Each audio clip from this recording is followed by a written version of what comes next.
Friends, good morning friends. இன்றைக்கி ஒரு அருமையான ரெசிபி நம்ம பார்க்க போகிறோம். அது என்னன்னா சேனக்கிழங்கு வறுவல் பார்க்க போகிறோம்.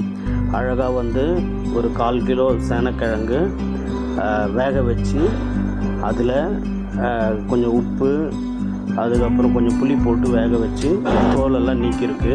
இது கீழே பார்க்குறோம்.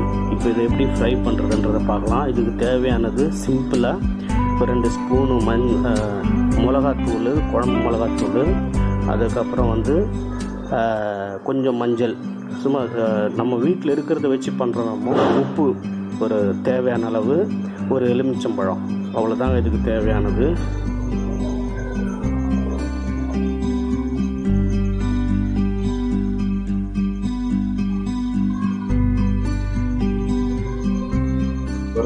கொஞ்சம் மஞ்சள் ஆட் பண்ணிக்கலாம். அவ்வளோதான். கொஞ்சம் ஒரு எலுமிச்சம்பழம் பிழிஞ்சு வேண்டியதான்.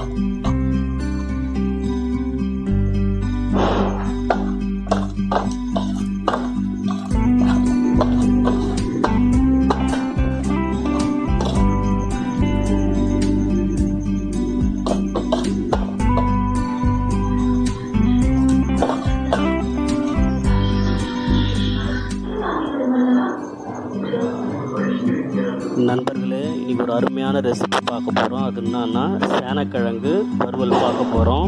இது ஒரு அருமையான ரெசிபி இந்த மழை காலத்துக்கு.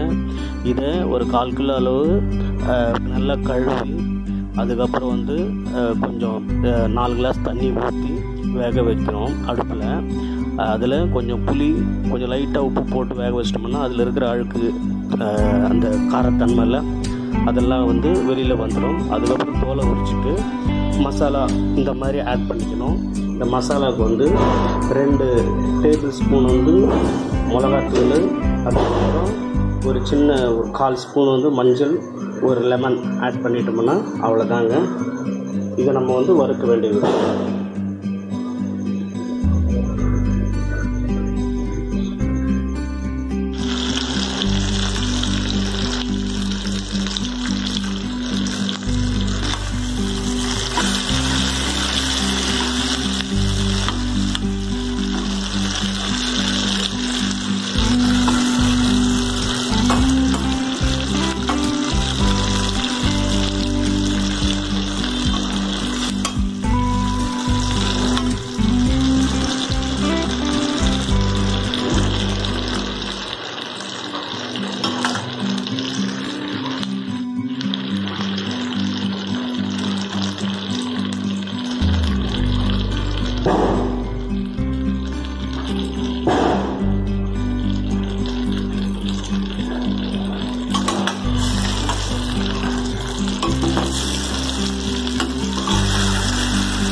இன்னொரு 5 நிமிஷத்துலங்க சேனக்கிழங்கு வறுவல் முடிஞ்சிடும். ஒரு அட்டகாசமான ரெசிபி. பார்க்குறப்ப என்ன கலராக இருக்குது பார்த்தீங்களா? செம்ம கிறிஸ்பியாக இருக்கும். நல்ல ஒரு ஹாட் ஸ்பைஸியாக இதை நம்ம அழகாக செய்யலாம். நிறைய பேர் செய்ய மாட்டாங்க, பட் நம்ம இதை வீட்டில் ஒரு நல்ல ஒரு சேனக்கிழங்கு ரெசிபி தொட்டுக்கிறதுக்கு, சாப்பாட்டுக்கு நம்ம ரெடி பண்ணிக்கலாம்.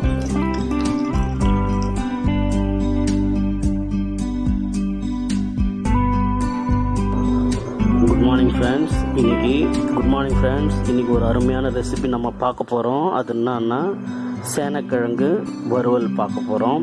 அழகாக ஒரு 1/4 கிலோ சேனக்கிழங்கு வேக வச்சு அதில் கொஞ்சம் உப்பு, அதுக்கப்புறம் கொஞ்சம் புளி போட்டு வேக வச்சு தோலெல்லாம் நீக்கிருக்கு. கீழே பார்க்குறோம்.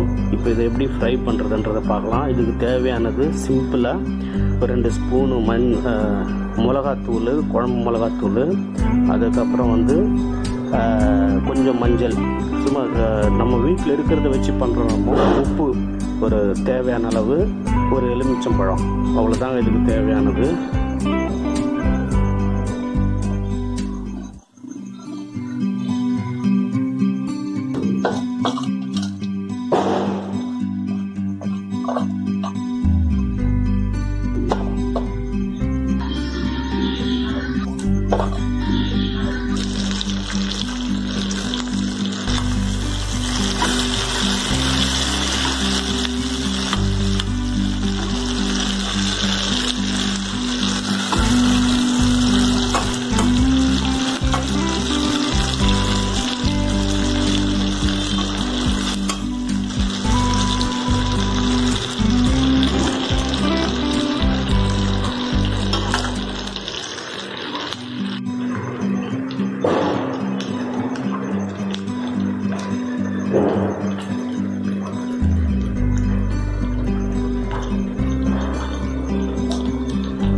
ஒரு அழகான சேனக்கிழங்கு ரெசிபி எல்லாம் வறுத்து ரெடி ஆகிடுச்சுங்க.